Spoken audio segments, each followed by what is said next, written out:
Welcome, welcome back.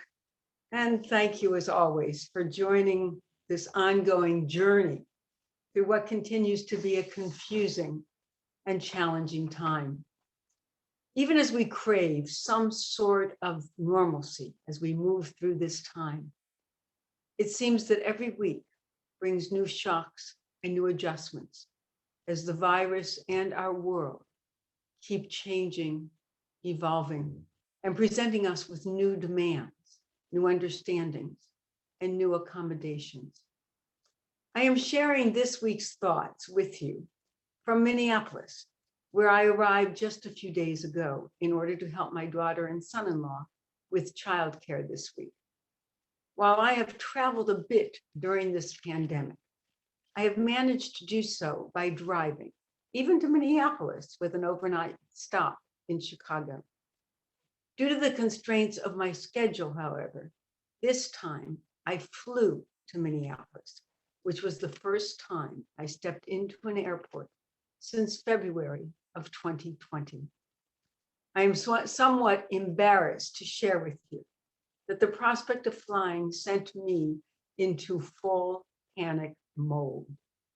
After all of this time, after all of the mindfulness, the work in letting go of all that constricts us, the meditations and reflections we have done, I was caught in the grip of fear and anxiety, of not knowing, of uncertainty, as the news, among other stories, seemed to relentlessly relate the statistics, the danger, the significantly greater contagion, and the breakthrough infections of the Delta variant.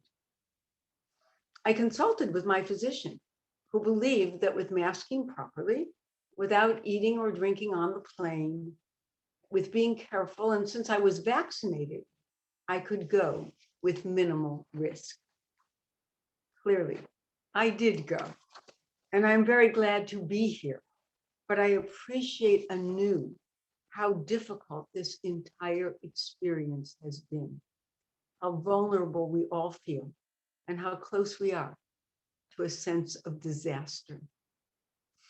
In the aftermath of my experience with abject fearfulness, I have been reviewing some of the teachings from our tradition. I am finding them helpful and supportive, and hope you might as well. Before I go on, however, I think it would be good for us to take a few moments to settle ourselves and to center ourselves right here, right now, wherever we are, in whatever state of mind or heart we may find ourselves. Let us assume our meditative postures. Actually, I'm in a different chair than usual, so I have to reorient myself, feet on the ground. I like to sit a little bit forward in the chair because that allows me to be both attentive and at ease. With our hands, again, unclenched. And let us just take a brief inventory of our bodies and try to unclench all those places that love to hold us, hold on to something. Usually it's only our muscles that they're holding on to, but they create a tension and a stress in our bodies. So let us try to let them go from the tops of our heads to the tips of our toes. And again, if closing your eyes is part of your practice, I invite you to do so, or to gaze without focus at some point in the distance. With each breath, let us acknowledge our current reality and not try to change how we feel, not criticize ourselves, not berate ourselves for any reason. Let us look honestly at where we are and then hold ourselves with compassion as we take that first deep, full, healing, steadying breath.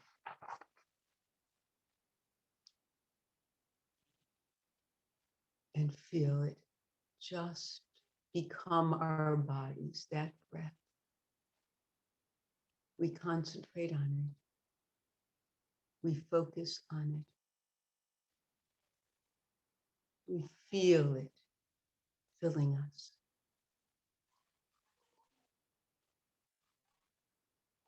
And then we reluctantly let it go.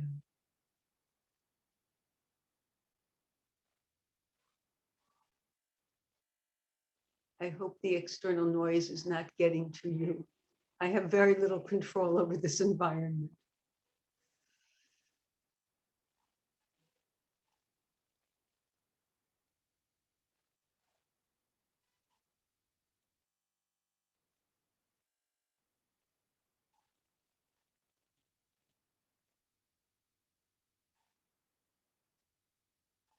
That with each breath in, let us bring in that compassionate attitude, that sense of goodness and kindness to ourselves. And then let us exhale with ease, with gentleness. And bring in one more breath with compassion. Gone is any critical impulse, any stance of negativity towards ourselves.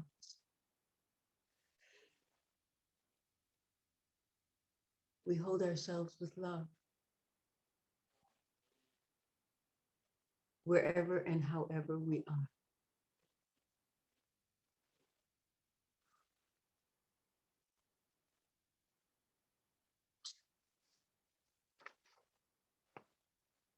The classic text of our tradition around the issue of fear or anxiety comes to us from Rabbi Nachman of Breslov, whose teaching may be familiar to us as the words of a popular song.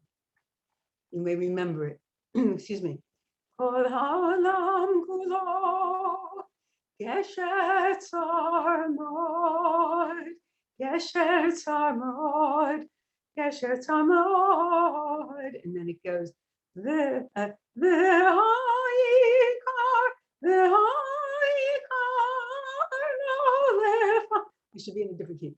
V'ha'ikar, v'ha'ikar lo lefachet, lo lefachet la. Anyway, what it is normally translated as, the whole world is a very narrow bridge. And the important thing is not to fear at all.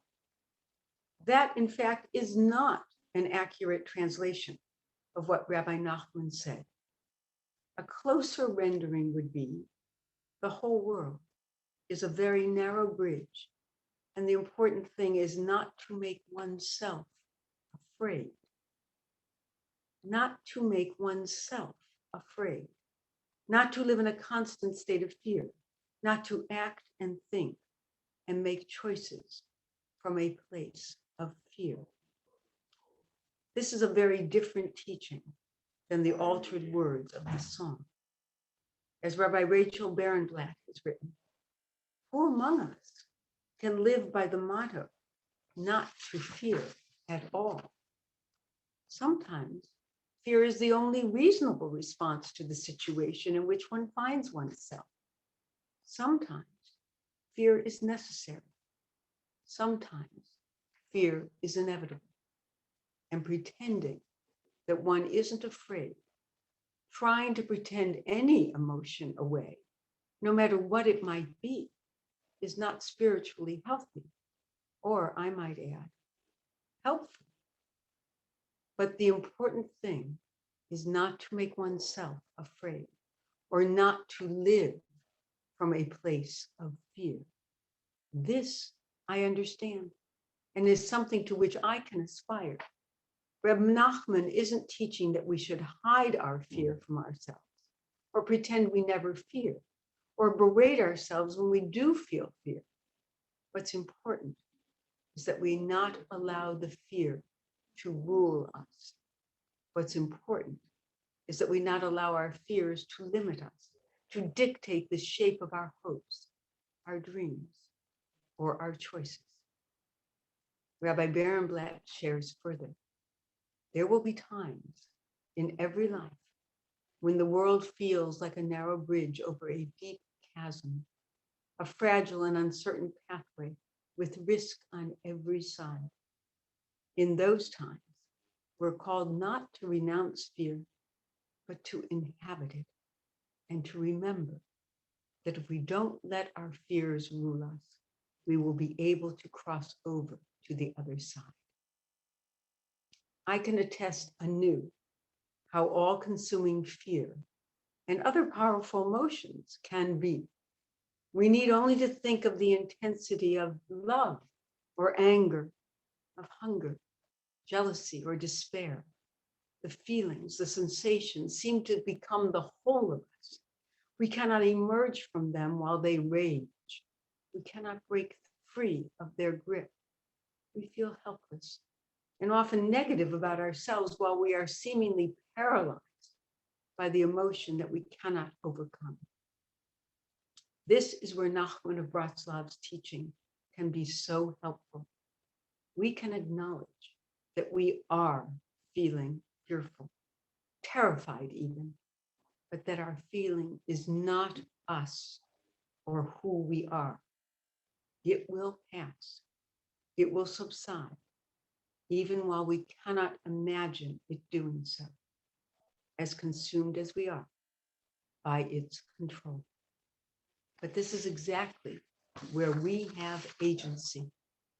We have a choice to make, not to rid ourselves of the emotion, as it is quite real, but we can exert ourselves not to make it worse, not to enfear ourselves.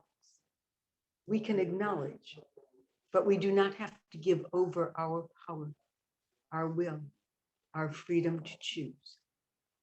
That is the essence of our God-given humanity, and to relinquish it is to admit a kind of defeat. I recognize that this is all easier said than done, and I have a return flight in a few days that will be a test of sorts for my psyche and my experience.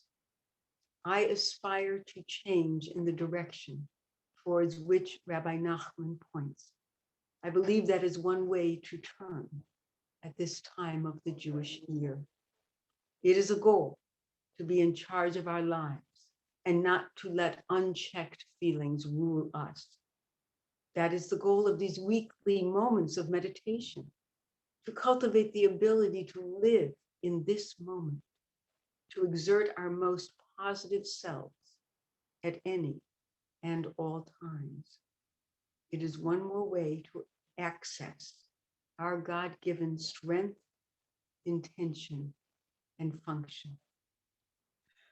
While we understand that the whole world presents challenges that render it a continuously narrow endeavor, we have the knowledge, the understanding, and the will not to enfear, not to engender fear in ourselves. Let us breathe with that realization and the recognition that we can control the workings of our hearts and minds. They need not control us. So let us breathe deeply for a few more moments with relaxed postures, but still attentive, eyes resting, breath deep and full. And let us let it go.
And let us remember, as we go into this third week of Elul,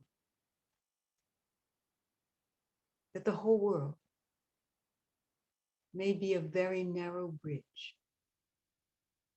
But the important thing is not to make ourselves afraid. Let us go forward with a sense of purpose, of intention, of focus. And may you know a peacefulness in your souls and in your spirits. God bless. See you next week.